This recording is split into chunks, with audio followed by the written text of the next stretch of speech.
एक दोपहर जब सूरज आसमान में आग बरसा रहा था, श्यामू अपने आंगन में खाट पर उदास बैठा था। उसका चेहरा निराशा से भरा था, जैसे सारी उम्मीदें मुरझा गई हों। पास ही राधा निराश होकर इधर उधर चल रही थी, मगर उसकी नजरें बार बार श्यामू की ओर जा रही थीं।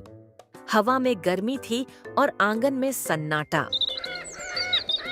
काहे इतना परेशान हो जी? भगवान सब ठीक कर देंगे। अरे राधा, भगवान कब तक ठीक करेंगे? मंगलदास हर दिन दरवाजे पर आकर तमाशा करता है, कहता है खेत गिरवी रख दे वरना सब छीन लूंगा। गोपाल दिन रात खेत में मेहनत कर रहा है। इस बार फसल अच्छी होगी, सब चुका देंगे। फसल से कर्ज चुकता होता तो आज गांव का हर किसान सुखी होता। तभी दूर से भारी कदमों की आवाज गूंजी। मंगलदास आता दिखा, चमकदार कुर्ता पायजामा पहने, चेहरे पर घमंड की मुस्कान और आंखों में लालच की चमक। अरे श्यामू, कहाँ छुपा है रे? मंगलदास जी प्रणाम। प्रणाम छोड़, मेरा पैसा कहाँ है?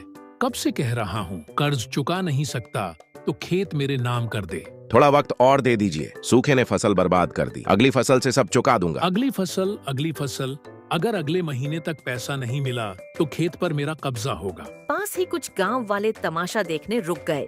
श्यामू शर्मिंदगी से सिर झुकाए खड़ा रहा। तभी घर के अंदर से गोपाल निकला, लंबा चौड़ा मजबूत कंधों वाला नौजवान, माथे पर खेत का पसीना, आंखों में जिद और चेहरे पर हौसला।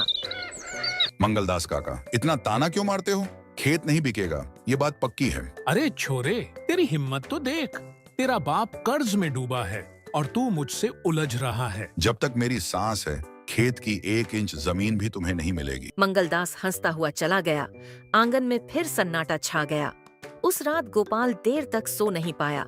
अगली सुबह सूरज उगने से पहले ही वह हल और बैल लेकर खेत की ओर चल पड़ा। खेत की मेड़ पर ओस चमक रही थी। गोपाल हल चलाने लगा।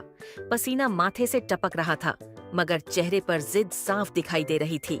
वह गांव वालों की बातें सुनता रहा, मगर चुपचाप मेहनत करता रहा। आंखों में आए आंसू उसने पसीने के साथ मिट्टी में मिला दिए।